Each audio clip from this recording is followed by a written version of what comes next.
They called him the Server Slayer. Alexander Sterling wasn't just a billionaire. He was a force of nature dressed in a three-piece suit, a predatory shark who had systematically gutted the careers of 12 waitresses in the last month alone. No one could meet his impossible microscopic standards. If the filtered water was 1 degree too warm, you were fired. If your gaze lingered a second too long, a breach of his personal space, you were instantly gone. The entire staff at the Gilded Oak, Chicago's temple of fine dining, lived in perpetual crippling fear of his reservations. Everyone, that is, except for Clara Mitchell. She simply didn't have the emotional bandwidth left to be scared. She had a critically sick younger brother, Toby, to support and, frankly, nothing left to lose that hadn't already been taken by medical debt. What happens when an immovable object meets an unstoppable force? You're about to find out how one spectacularly spilled glass of wine, or rather, the sauce that followed, didn't just ruin a high-priced dinner. It fundamentally changed the course of a billion-dollar empire. This is the story of the waitress who didn't just serve the billionaire. She saved him. The atmosphere inside the Gilded Oak, Chicago's most exclusive, reservation-only steakhouse, shifted instantly. It was precisely 8:05 p.m. On a Tuesday. The opulent, wood-paneled room seemed to suck the oxygen out of the air. The ambient jazz music, usually a velvety shield against the world, seemed to quiet down to a nervous hush. The restaurant manager, Marcus Thorne, a man known for his unflappable demeanor, turned a shade of pale usually reserved for figures in ghost stories. "He's here," Marcus whispered frantically into his headset, his voice cracking like dry wood under pressure. "Code red. Table 4. Clear the section and pray." In the kitchen, the high-energy line cooks stopped their joking instantly. The sous chef, a hulking man of 300 pounds, wiped his brow with a shaking hand, pure terror in his eyes. "Sterling. Alexander Sterling," Marcus confirmed, rushing to the front podium, straightening his bow tie with unnecessary violence. Alexander Sterling walked through the massive mahogany doors as if he physically owned the oxygen in the room, moving with an almost arrogant economy of motion. At 34, he was the CEO of Sterling Dynamics, a sprawling tech and defense conglomerate worth more than the gross domestic product of several small island nations combined. He was handsome, but in a sharp, almost predatory way. Steel-gray eyes that missed nothing, a jawline so defined it looked sculpted to cut glass, and a tailored black suit that cost more than most people's annual income, certainly more than their cars. Yet, his reputation was far uglier than his bank account was beautiful. He was notorious for his blinding temper. He didn't just complain about bad service. He sought out the staff member responsible and destroyed their career over it, ensuring they were unemployable within the city limits. "Sterling?" Marcus murmured, bowing slightly, the sweat instantly beading on his upper lip despite the cool dining room temperature. "Your usual table is ready. We have the 82 Chateau Margaux breathing for you." Alexander didn't bother to look at him.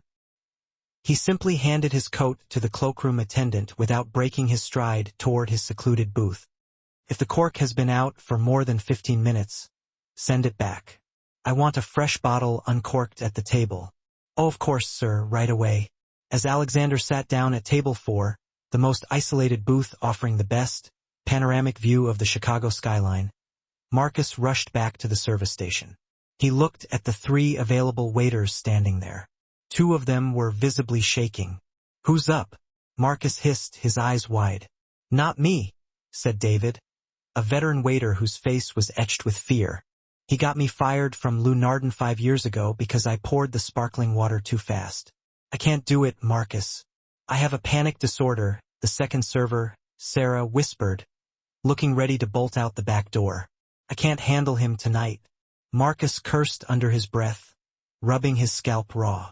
He looked around wildly, and his eyes landed on the newest hire. Clara Mitchell was in the corner polishing silverware with a level of focus that bordered on the obsessive. She was 24, with tired eyes that spoke of too many late nights, and a uniform that hung slightly loose on her thin frame. She had been working double shifts for 3 weeks straight.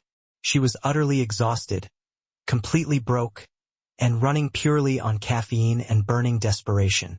Clara, Marcus barked. She looked up, startled, the motion stopping mid-polish. Yes, Marcus? Table 4. You're up. David and Sarah looked at her with a mixture of pity and terror, like she was walking straight toward the gallows. Mr. Sterling? Clara asked, glancing over at the brooding, handsome figure in the corner, the one everyone was currently hyperventilating about. Jay, just don't speak unless spoken to, Marcus pleaded, gripping her shoulder hard enough to bruise. Don't offer specials. Don't smile too much. Don't smile too little. Pour from the right. Remove from the left. And for the love of God, Clara, do not mess up. He knows the owner personally. If he complains, you're not just fired, you're blacklisted in this city forever. Clara took a deep, steadying breath. She thought about the stack of brightly colored, demanding medical bills piled on her kitchen counter.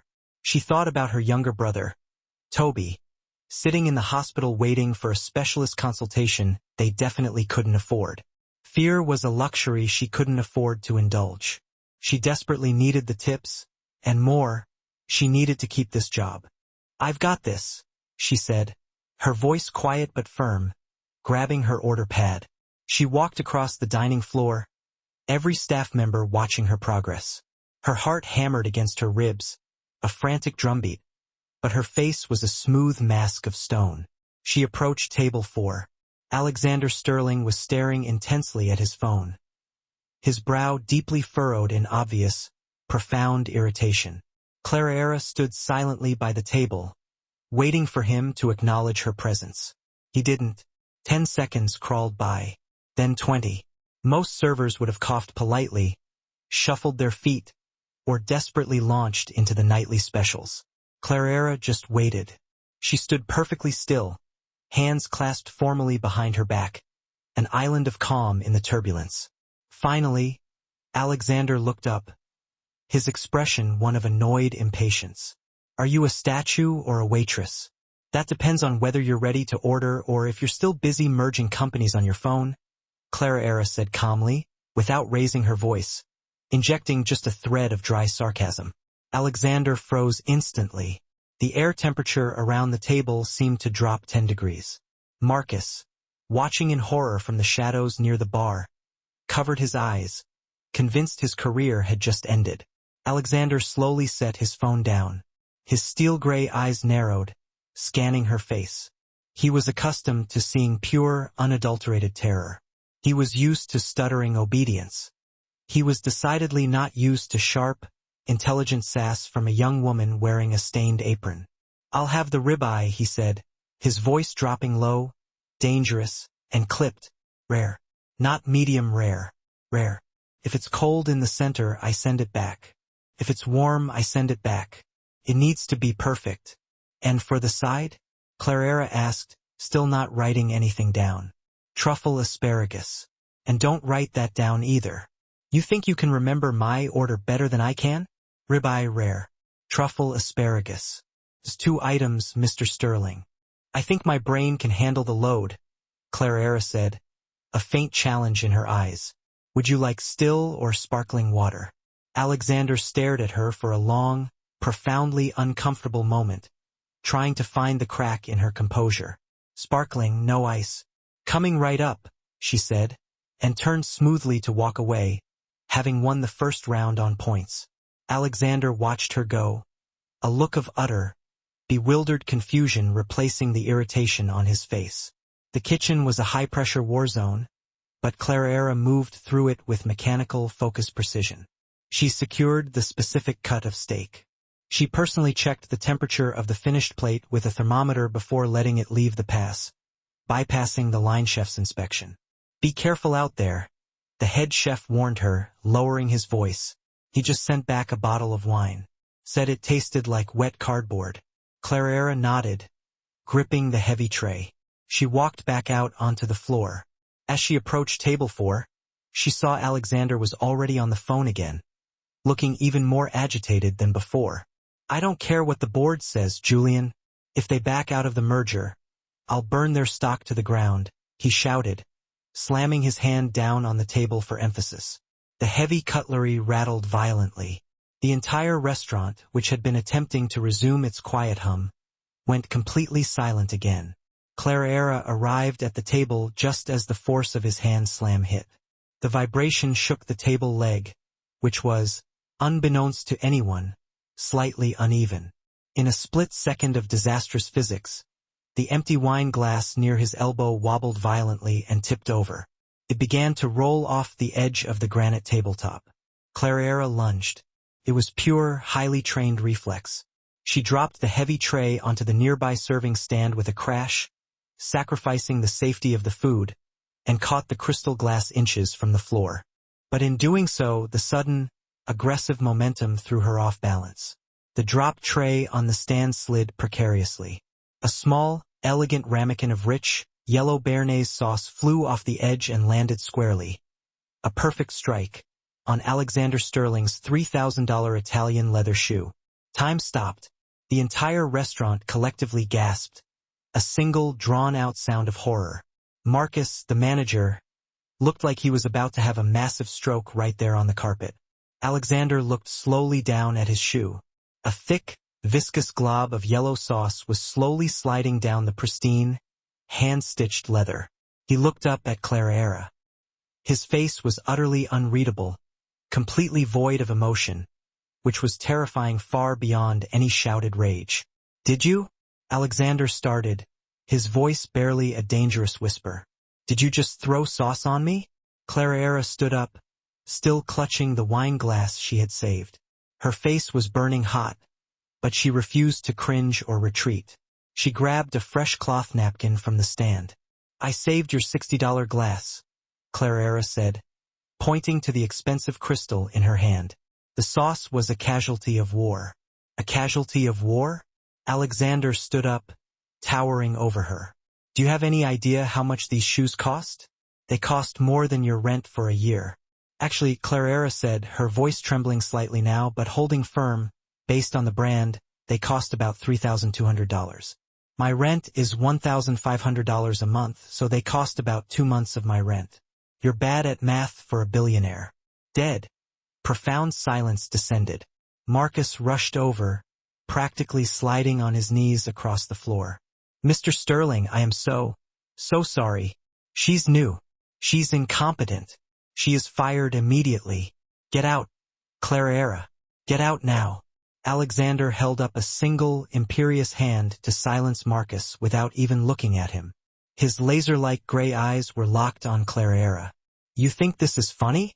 Alexander asked, his jaw tight. "No," Clara said. "I think it's a mistake.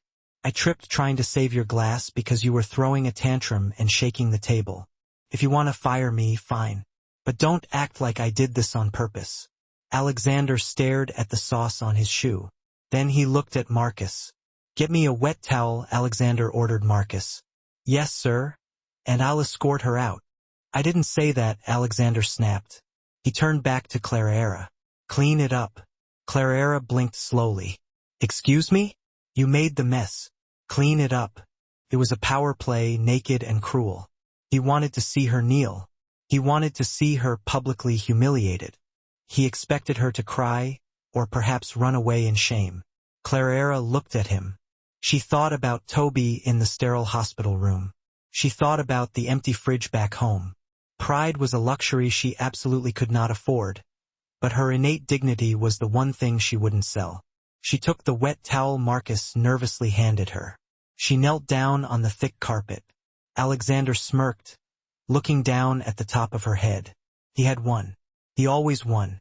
Clara meticulously wiped the sauce off the shoe, cleaning every speck of the expensive leather.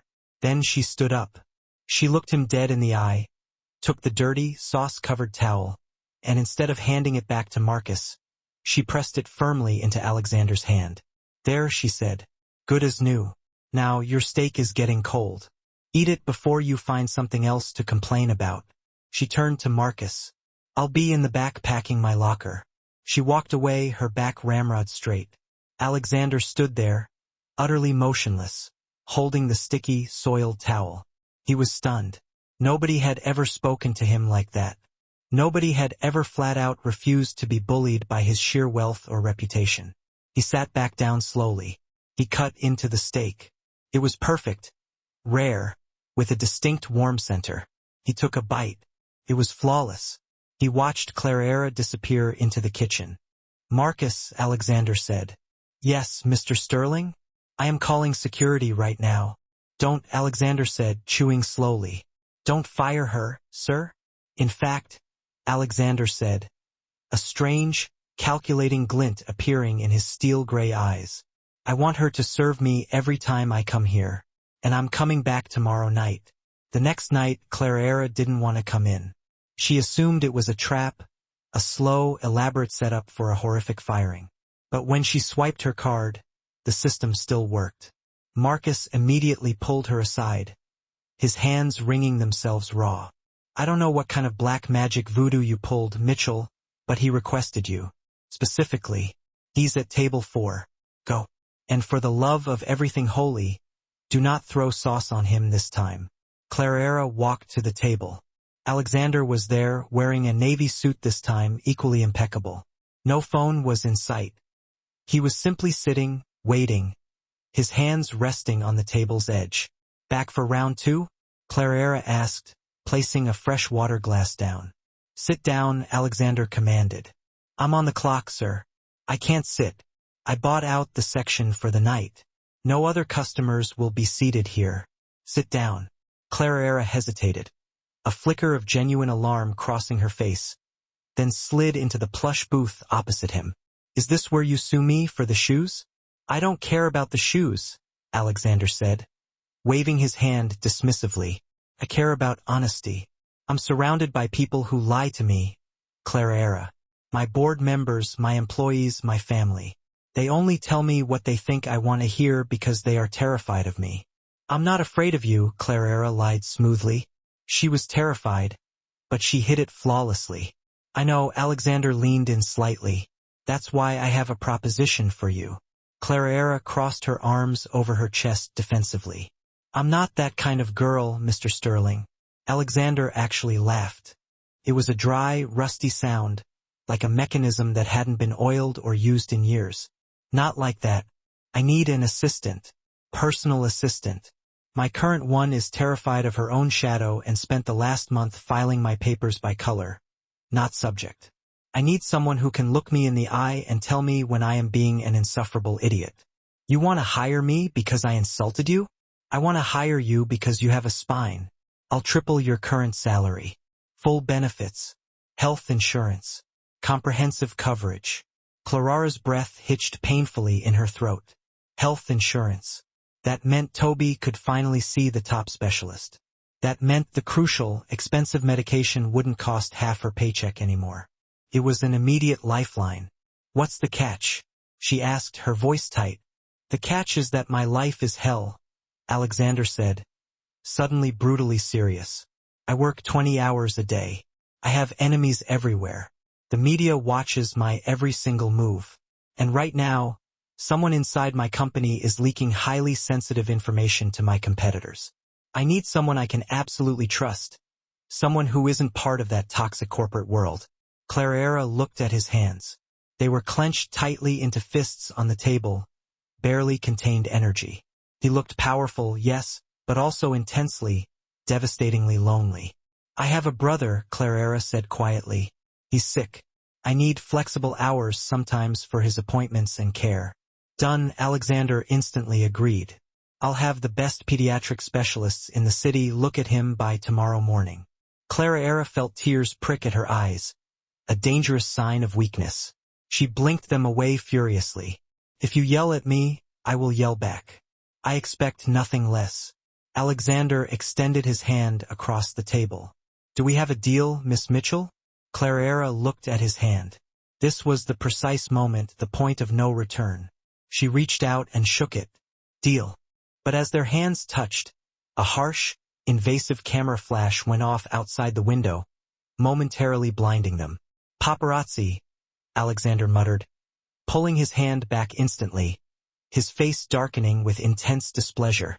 "Is that bad?" "It's not just bad," Alexander said, standing up and buttoning his jacket with sharp, angry movements. "You just shook hands with the devil, Clara. Tomorrow, your face is going to be plastered on the cover of every tabloid in New York, labeled as Mystery Girlfriend.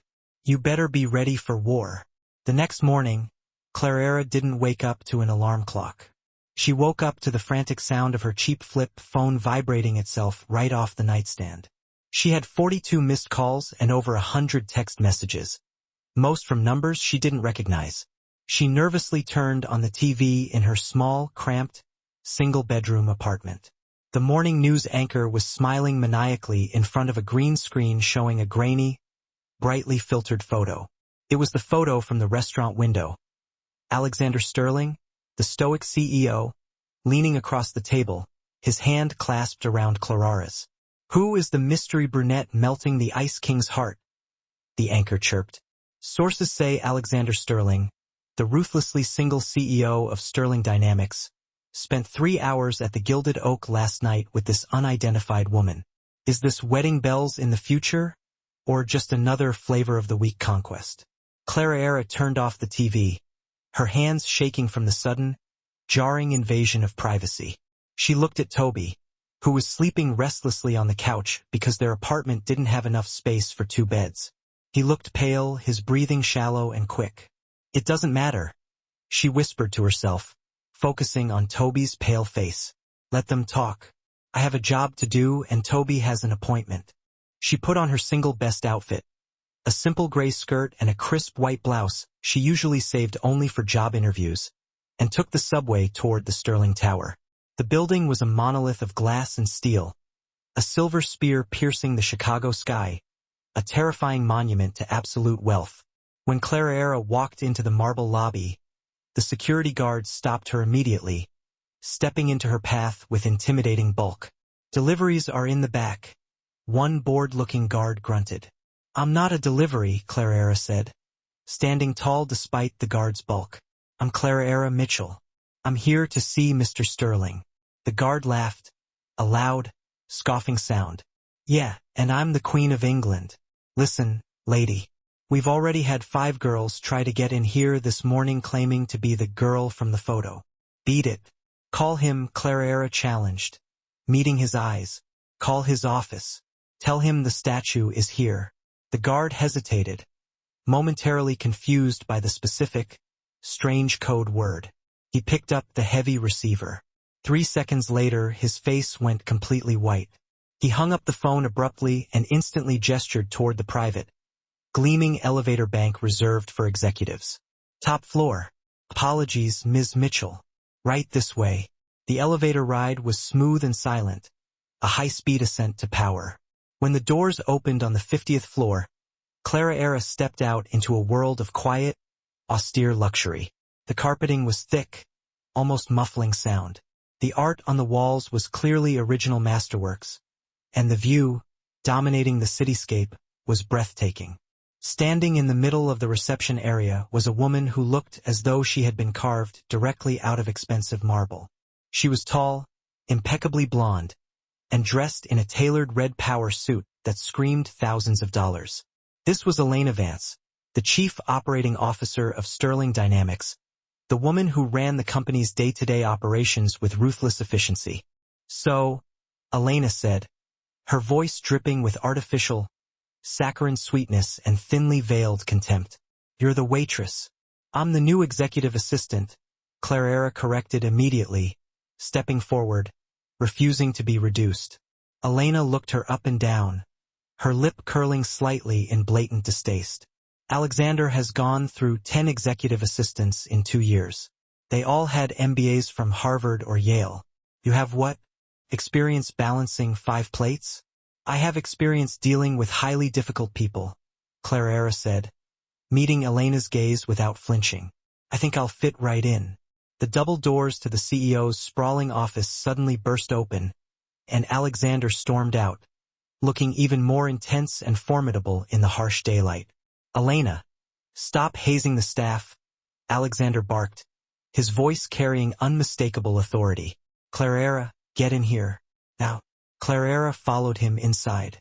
The office was massive, larger than her entire apartment building. Alexander went straight to his desk and threw a thick, confidential file down with a slam. "You saw the news?"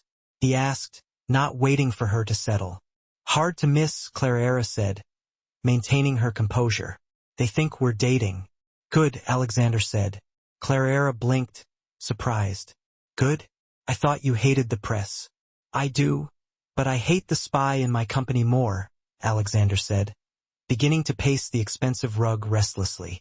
Listen to me closely, Clara. Someone in this building is selling our most vital secrets to my biggest rival, Omni Corporation. We've lost 3 major bids in the last month. They know my precise pricing before I even present it. And you think pretending to date me helps?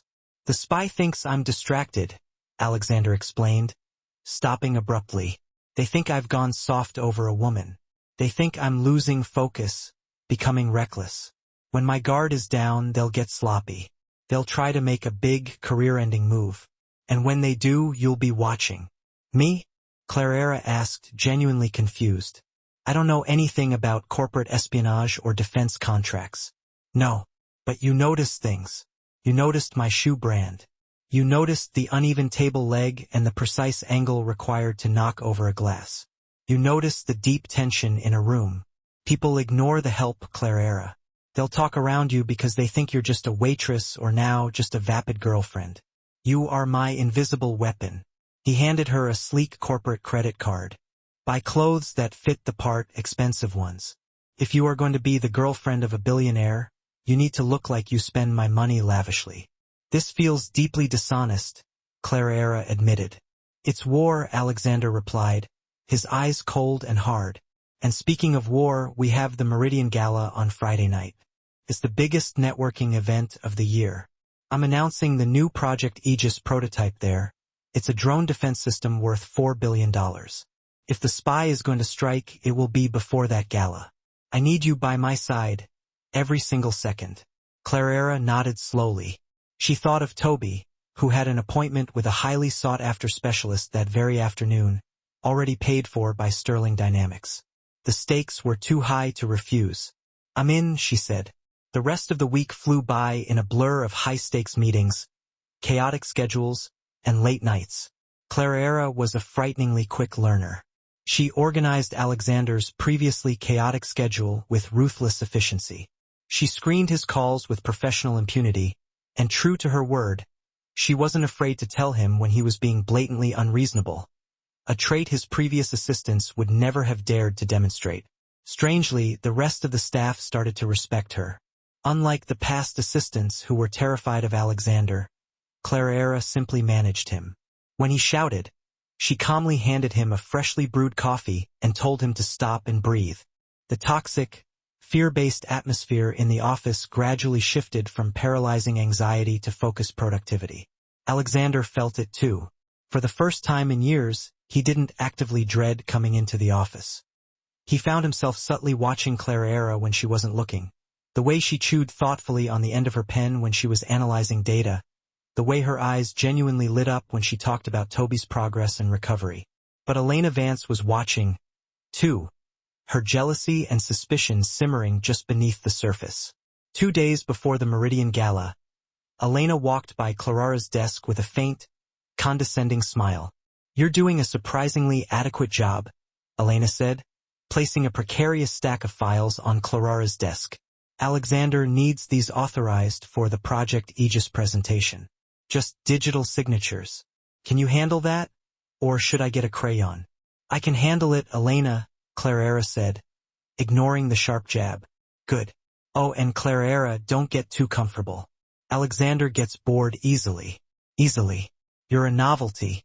Once the novelty wears off, you'll be back pouring coffee for minimum wage.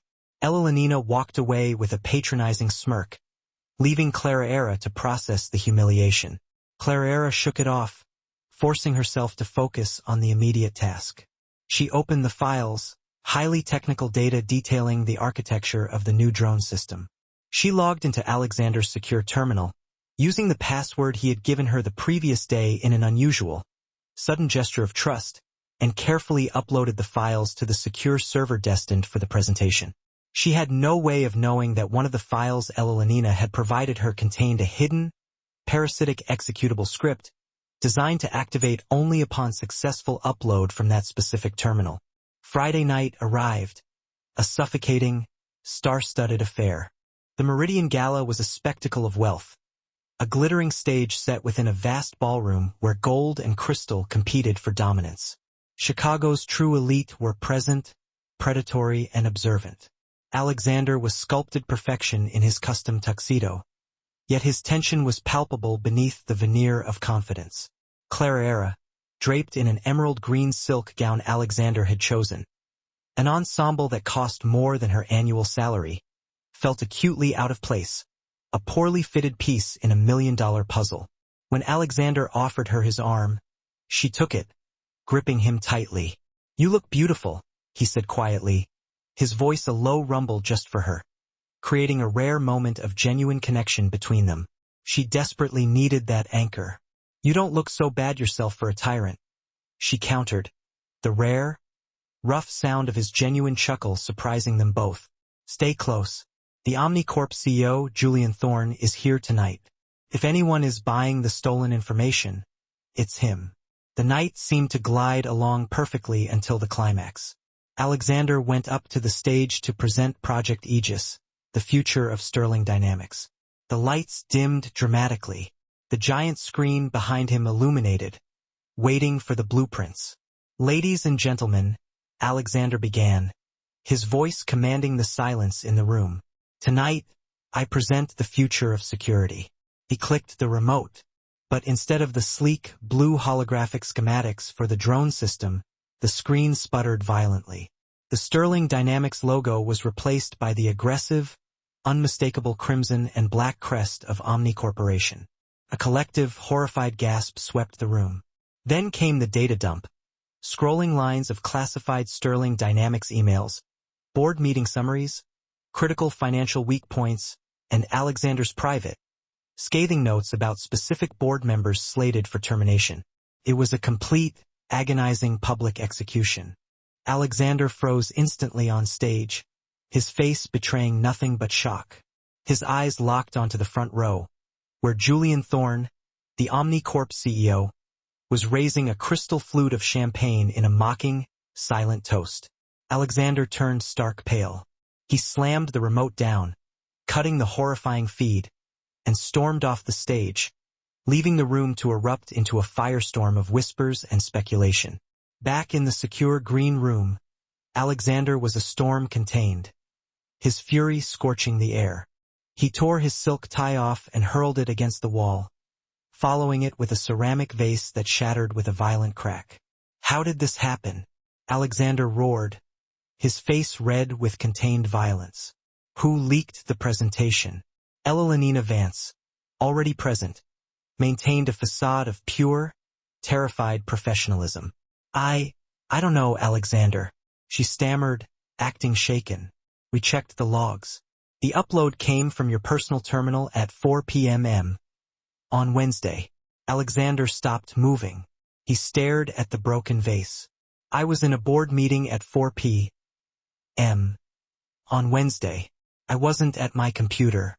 "I know," Elenina said softly, mournfully, "but Clara was." Alexander whipped his head around to face Clara, who had just rushed into the room, her elegant gown feeling suddenly heavy and ridiculous. "Alex, are you okay?" Clara asked, reaching for him instinctively. "Don't touch me," he hissed, recoiling as if burned. Clara stared at him, confused, horrified. "What?" "Check her bag." Alexander ordered his silent head of security. "What? No," Clara protested, clutching her purse. "Alexander, what is going on?" The large security guard tore the small evening purse from her shoulder. He dumped the contents onto the table. Lipstick, a wallet, a phone, and a thick white envelope that starkly contrasted with the dark wood. The guard slit the envelope open. Inside, a bank deposit slip for exactly $50,000, payable to Clara Mitchell, dated just the day before. Clara stared at the slip in utter horror. I've never seen that before. That's not mine." Elenina gasped dramatically, covering her mouth with a manicured hand.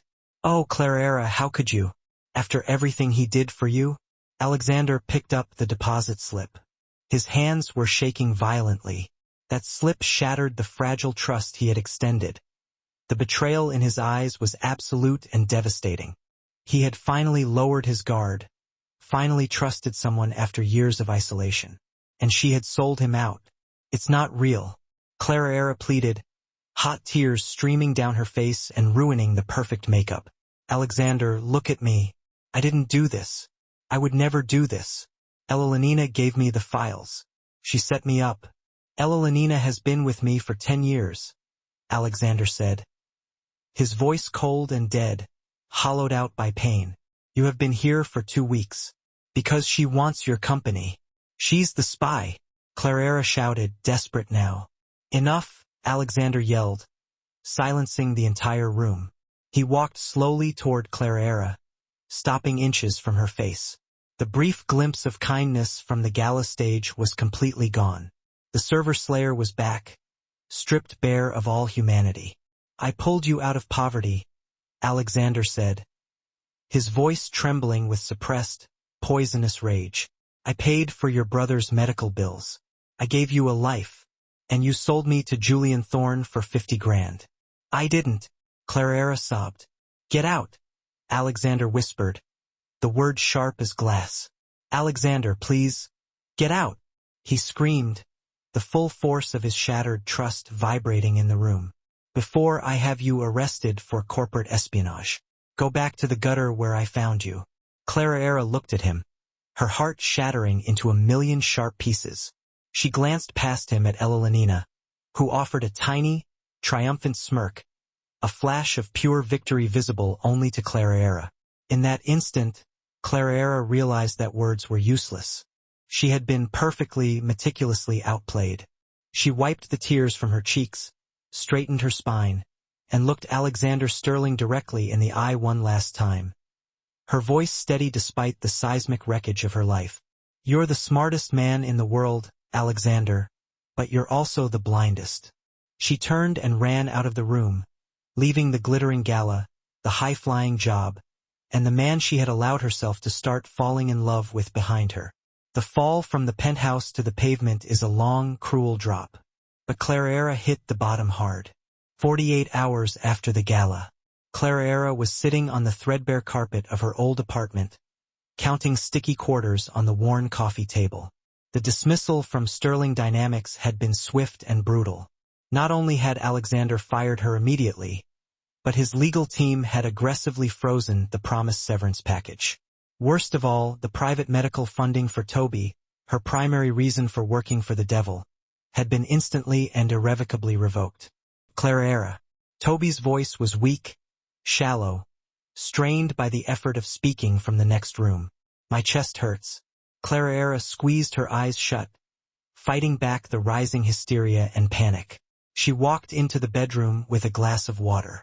I know, Tob. We're going to the clinic tomorrow, the free one on 4th Street. But Dr. Evans said I needed the surgery this week, Toby whispered, his face pale and clammy with sweat. We have to wait a little bit, Clara lied, smoothing his damp hair, tasting the bitter ash of failure. She returned to the living room and stared blankly at the wall. The image of Alexander's face, twisted with betrayal and rage, burned in her mind. He believed she was a thief. He believed she had sold him out for pocket change. She knew she should hate him now, hate him for cutting off Toby's only chance at life without a second thought. But she couldn't. She knew how absolute, how convincing Elena's setup had been. Elenina Vance wasn't just a corporate shark. She was a sociopath who had planned this long game with frightening precision. Clara looked at her phone. Her bank account was frozen pending a formal investigation into corporate espionage. She was being perfectly framed for a $50,000 bribe she never took. Think, Clara, she commanded herself, forcing the panic down. You're not a victim. You're a survivor. She replayed the last week in her head. The files, the deposit slip, the spectacular public sabotage. It was too clean. Elenina had covered every track perfectly. Or had she? Clara closed her eyes and forced her mind into server mode. That highly specialized, pressurized state of hyper-awareness she used nightly waiting tables. She could recall a customer's face from 3 years ago. She could recite a detailed drink order from a table of 12 without writing it down. She forced her memory back to her first week at Sterling Dynamics. She recalled Elenina's pristine office, and remembered Elenina taking lunch breaks at odd, secretive hours. And then it hit her. 2 months ago, before Clara was hired as an assistant, before she had even served Alexander that first steak, it was a random Tuesday night at the Gilded Oak. A woman had come in, impeccably blonde, wearing an expensive suit. She had sat in the back corner, table 12, partially obscured by a massive fern. She had met a man. Clara hadn't waited on table 12 that night, but she had busted. She remembered clearing the 2 glasses of Pinot Grigio, and she remembered the man leaving a ridiculously heavy tip in cash. The woman was Elenina Vance. The man. Clara squeezed her eyes tighter, visualizing the face. Gray hair, a distinct scar on his chin. Julian Thorne, the CEO of Omni Corporation. Elenina and Julian had been meeting secretly before Clara ever stepped foot in Sterling Tower. Clara sprang up. She grabbed her thin coat. It was 11 p.m. The Gilded Oak closed at midnight. She ran the entire way. When she burst through the heavy mahogany doors, breathless and disheveled, Marcus, the manager, was locking the cash register. Clara. Marcus looked up, startled, his face tight with nerves. You can't be here. The owner said if you show your face. I don't care what the owner said, Marcus. Clara panted, marching up to the podium, ignoring his fear. I need a favor. A favor, Clara? You're radioactive. You ruined Alexander Sterling.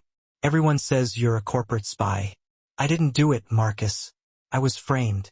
She grabbed his lapels, forcing him to look past the headlines into her desperate, wild eyes. You know me. You know I worked double shifts with the flu. You know I returned a customer's wallet with $500 cash last year. Do you really think I'm a thief? Marcus looked into her raw, truthful stare. He hesitated, remembering the hard-working girl who never complained, who never stole a dime. What do you need? He whispered, finally relenting. Security footage, Clara said. 2 months ago. September 14th, table 12. 8 p.m. to 9:30 p.m. We erase footage after 90 days, Marcus said, nervously typing into the terminal. You're lucky it might still be there. They waited as the system loaded, the progress bar crawling at an agonizing pace. Clara's heart hammered against her ribs. If this didn't exist, she had nothing. Got it, Marcus said. On the grainy black and white screen, 2 figures sat in the back corner. It was undeniable. Elenina Vance and Julian Thorne. They were leaning in close, heads together. Can you turn up the audio? Clara asked, leaning toward the screen. There's no audio on these cameras, Clara. It's just video. Clara's heart sank again. Without audio, it just looked like 2 people having dinner. Alexander would simply dismiss it as a business meeting. Proved they knew each other, but it didn't prove a conspiracy. Wait, Clara said, leaning closer to the screen. Look at the table. In the video, Julian Thorne slid a cocktail napkin across the table to Elenina. Elenina picked it up, read it, smiled, and then, instead of tossing it, tucked it deep into her purse. She kept the napkin. Clara whispered, a terrifying realization dawning. So? Marcus asked. People like Elenina don't keep trash, Clara said, her mind suddenly racing. She keeps leverage. If Julian wrote down the terms of their deal, how much he was going to pay her, or what position she'd get at Omnicorp, she kept it to ensure he wouldn't double-cross her. Clara, that napkin is gone. That was 2 months ago. Maybe, Clara said. Or maybe she kept it in the one place she thinks is safe. The one place nobody checks. Clara remembered Elenina's office. On her bookshelf, partially hidden behind a collection of superfluous corporate awards, was a small, antique locked box. Elenina had once told Clara, "That's my retirement fund." Clara had assumed it meant stocks or cash. Now she knew it was insurance. "I have to get back into Sterling Tower." "You're insane," Marcus said. "They have armed guards. You'll be arrested on sight."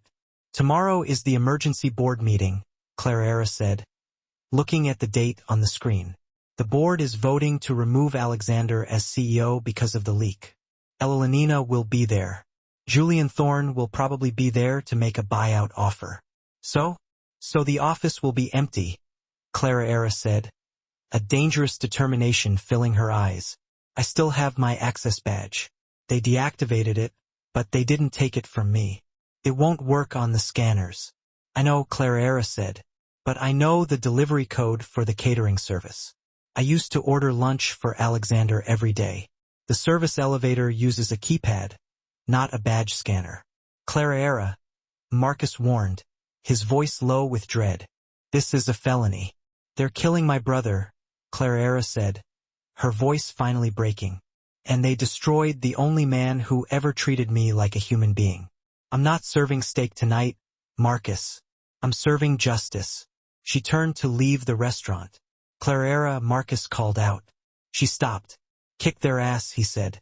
The top-floor boardroom of Sterling Tower was a mausoleum of ambition, not a place of business. The air conditioning hummed a low, funereal drone.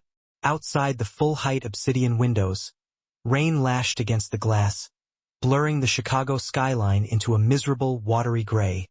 A grim curtain call for the end of an empire. Alexander Sterling sat at the head of the long obsidian conference table. For the first time in his life, he didn't look like the apex predator. He looked like raw, exposed prey. His tie was loose, his exhaustion visible in the bloodshot stain of his eyes. His hands, usually so steady, were gripping the armrests of his chair until his knuckles turned white. The numbers don't lie, Mr. Henderson, the chairman of the board, said gravely. He slid a thick dossier across the polished table. Since the leak at the gala, our stock has plummeted 40%. Vendors are canceling contracts. The Department of Defense has suspended the Project Aegis bid pending an investigation into our security protocols. Alexander stared at the dossier, seeing his life's work disintegrate. It was sabotage, he rasped, his voice sounding like it was filled with broken glass. We can rebuild confidence. I just need time. We don't have time, Elenina Vance cut in. She was sitting to his right, pristine in a white suit that symbolized false purity, playing the reluctant savior. Omnicorp has sent a formal acquisition offer. It expires in 20 minutes. Julian Thorne is a vulture, Alexander spat, looking at her with betrayed eyes. He didn't just find a leak, Elenina. He created it. And you want to hand him the keys to the castle? Elenina sighed, a practiced performance of perfect, pained reluctance. I don't want to, Alex, but I have a fiduciary duty to the shareholders. If we don't sell now, the stock hits zero. We lose everything. You lose everything. She looked around the table at the 12 other board members. They were nervous, checking their watches, terrified of losing their fortunes. I call for a vote, Elenina said, her voice steady and lethal. The motion is to remove Alexander Sterling as CEO effective immediately and accept the unconditional buyout from Omni Corporation. Seconded, said a board member named Greg, a man Alexander had known for 15 years. Alexander felt the knife twist deep into his back. All in favor? Henderson asked. Elenina raised her hand. It was elegant, manicured, and utterly deadly. Slowly, hesitantly, other hands went up. 1, 3, 5, 7. It was a majority. The motion carries, Henderson said, refusing to meet Alexander's eyes. Alexander, please surrender your badge and security clearance. Security will escort you out. Alexander slumped back in his chair. He felt a physical, crushing weight on his chest.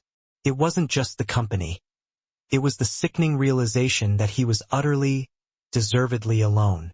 He had pushed everyone away, and the one person he had finally let in, Clara, he had ruthlessly destroyed. He deserved this. Elenina stood up, a triumphant smile barely concealed behind a professional mask of sympathy. I'll handle the transition team. We should call Julian and... The heavy double mahogany doors of the boardroom were thrown inward with a deafening crash that rattled the framed awards on the walls. Every head turned. A rattling metal service cart was shoved into the room. Pushing it was a figure in a baggy gray catering uniform, an oversized baseball cap pulled low over their face. "I'm sorry, gentleman and lady," a voice called out, muffled slightly. "I have a special delivery for the board of directors." "We didn't order food," Elenina snapped, her patience instantly evaporating. "This is a closed session. Security. How did this person get past the lobby?" The figure didn't stop. They pushed the cart right up to the foot of the massive table. "Oh, it's not food," the voice said, clearer now. "It's a palate cleanser. Something to wash down the taste of betrayal." The catering employee reached up and snatched the baseball cap off. Thick, dark hair tumbled down. Clara Mitchell stood there. Her face was devoid of makeup, dark circles under her eyes showing her exhaustion, but burning with a feral, blazing intensity that made her look 10 feet tall. "Clara," Alexander breathed, half rising from his chair. He looked like he was seeing a ghost. What are you doing here, Clara Mitchell?" Elenina said, her voice dripping with venom. "The disgraced waitress, the thief." She turned to the security guard in the corner. "Arrest her. She is trespassing. She is the one who leaked the data." "Actually," Clara said, her voice ringing clear and authoritative, cutting through Elenina's screeching. "I'm the only one in this room who didn't leak the data." "Get her out," Elenina screamed, finally losing her composure. "She's dangerous." "I am dangerous," Clara agreed, reaching into the pocket of her baggy uniform. "To you." She pulled out a small, sealed plastic evidence bag. Inside was a small, crumpled white cocktail napkin. "Mr. Henderson," Clara said, sliding the bag down the long table. It spun and stopped perfectly in front of the chairman. "You recognize the logo on that napkin?" "The Gilded Oak," he muttered, squinting at the logo. "September 14th, Clara said. Table 12. A private dinner between Elenina Vance and Julian Thorne. I have the security footage timestamped." Elenina laughed, a nervous, high-pitched sound. "So? I have dinner with industry colleagues all the time. That proves nothing."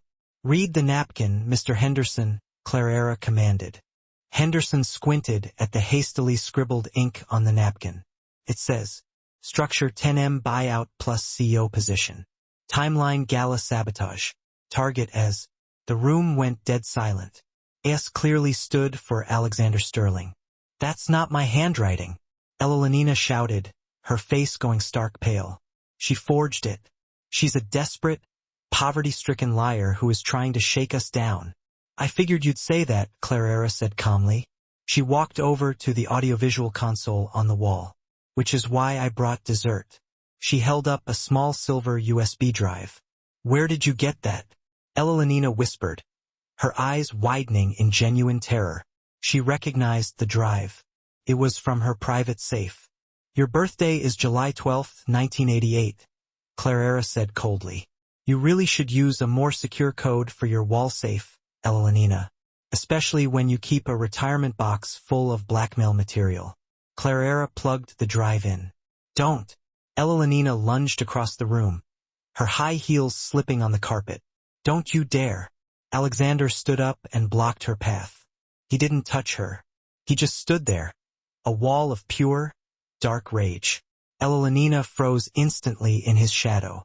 Clara hit the spacebar. The high-quality speakers of the boardroom crackled to life. "I'm worried he'll suspect me." Elenina's voice filled the room. It was undeniable. It was conversational, relaxed, and conspiratorial. "He won't," came the deep voice of Julian Thorne. "Sterling is an emotional fool. We need a psychological profile. Find someone new, someone vulnerable." "There's a new assistant," Elenina's voice replied, followed by the sound of clinking wine glasses. "A waitress he picked up. She has a sick brother, desperate for money. I'll plant the file on her login. I'll make a deposit into her account to frame her. It'll be like taking candy from a baby. Do it. Destroy him, Elenina, and the company is yours." Clara hit the stop button. The silence that followed was heavy enough to crush a man. Every board member turned simultaneously to look at Elenina. The elegance was gone. The pristine white suit no longer looked like armor. It looked like a shroud. It's a deep fake, Elenina stammered, backing away toward the door. It's AI. You know how advanced technology is. She faked it. The metadata on that file is 2 months old, Clara said. And the bank transfer you made to my account? The IP address traces back to a burner phone found in your safe. The police are already processing it. Mr. Henderson stood up slowly. His face was purple with revulsion and rage. Ms. Vance, you are terminated effectively immediately, and you will not be leaving this building.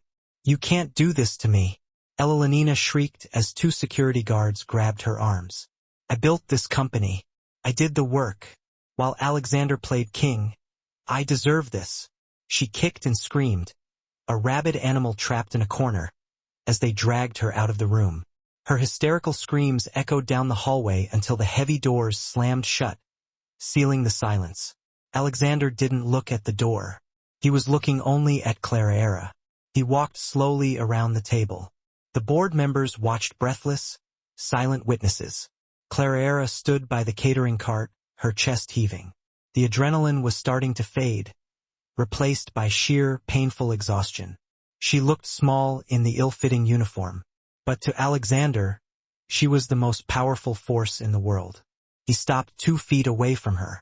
The word was a sledgehammer blow, delivered in a voice carved from Arctic ice. The vote is cancelled, Alexander announced, his gaze still locked onto Clara, the only thing he could truly see. We are not selling to Omni Corporation. We are suing them immediately for industrial espionage and corporate malfeasance. We will systematically dismantle Julian Thorne's operation. He will be utterly bankrupt by Monday morning. Clear this room now.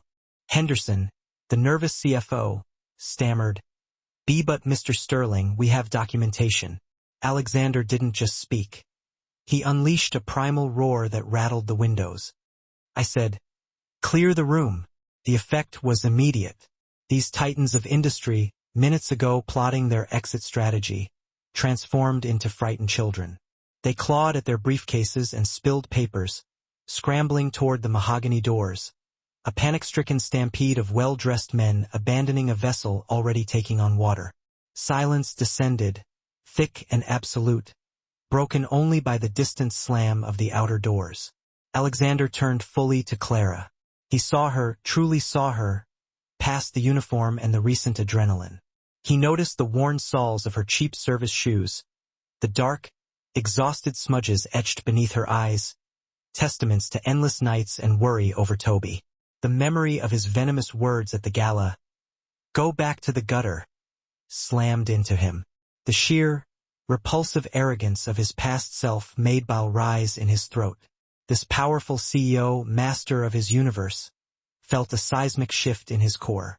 Ignoring the $1,000 tailoring of his custom suit, ignoring the savage wound to his infamous pride, the billionaire slowly dropped, sinking to his knees on the unforgiving, polished marble floor before the waitress he had wronged and who had, nonetheless, saved him. "Clara," he whispered, the sound raw and unfamiliar, his voice fracturing under the weight of his regret. I have no words left. You could start with "I'm sorry," Clara replied, her voice dangerously unsteady. She wrapped her arms tightly around herself, a desperate effort to contain the trembling that threatened to overwhelm her. "Sorry is a shallow word for what I owe you," Alexander said, tears finally flooding his gaze as he looked up at her. "I am a fool. I have always boasted that I see every angle, that I know everything that happens in my sphere of influence. But I was blind.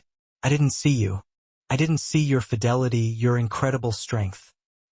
He choked on the next words, his throat constricting. "I treated you like dirt. I inflicted pain on you. I deliberately cut off Toby's essential medical care. I left you with absolutely nothing." He paused, the unanswered question hanging heavy in the air. "And yet you walked back into this chaos and saved my life anyway. Tell me why, Clara. Why?" Clara looked down, her gaze penetrating the shell of the powerful CEO. The razor-sharp arrogance that usually defined him was gone, replaced by profound vulnerability. She saw a man shattered, yet attempting the painful process of reconstruction right there on the floor. "Because I am fundamentally different from you, Alexander," she said softly, her voice carrying the quiet weight of conviction. "I do not abandon people when they are sinking, even when they have done everything possible to deserve abandonment." Alexander closed his eyes, and a single hot tear carved a clean path through the dark stubble on his jawline. "I will dedicate every remaining day of my life to earning back the trust one destroyed," he vowed. "I don't care if I lose Sterling Global. I don't care about the money. It's worthless. I just cannot lose you again." He fumbled in his inner coat pocket and retrieved his phone, quickly tapping out a transaction. "I just authorized the transfer," he said, holding the screen up for her to see the confirmation. $5 million into your account. This is not a bribe. It's restitution, back pay, and the deepest apology I can offer." His hand shook slightly. "You can accept it, walk out that door, and ensure you never have to lay eyes on me again. Take Toby to the finest specialists anywhere in the world. You will never have to work another day in your life." Clara glanced at the phone, then slowly returned her focus to Alexander's distraught face. "Is that truly what you believe I desire?" she asked, her tone heavy with disappointment. "A payoff? It's the only thing I can think of that you deserve," he insisted, his voice ragged. "Freedom from my presence." Clara sighed, a long, weary exhalation. She lowered herself slowly, kneeling on the hard floor so they were finally eye to eye. She reached out, carefully taking the expensive phone from his grasp, and set it silently on the floor, screen down. A definitive rejection of the transaction. "Toby is already receiving care," she informed him. "I spent the last of my savings just to get him a cab to the emergency room. I don't need $5 million, Alex. I need a man who trusts my judgment. I need a partner, not another boss. I can be that," Alexander swore vehemently, his desperation palpable as he seized her hands. "I will be that. Please, Clara, just give me one chance to prove it." Clara studied his features intently. The mask had completely fallen away. In his eyes, she saw not the calculating, cold CEO, but genuine, crushing fear, the fear of losing the one person who saw past his wealth. For the first time, the legendary server slayer wasn't terrifying. He was simply a man consumed by love. "Okay," she whispered, her resolve softening slightly. "One chance. But you must understand. There are non-negotiable conditions." "Anything," Alexander said instantly, leaning forward. "Name every single one." "First," Clara said, a small, mischievous curve touching the corner of her lips, signaling that she was already taking control. "You rehire me immediately. Not as an assistant, but as a corporate crisis consultant with a significant raise." "Done," Alexander declared, not hesitating. "Double the salary. No, triple it."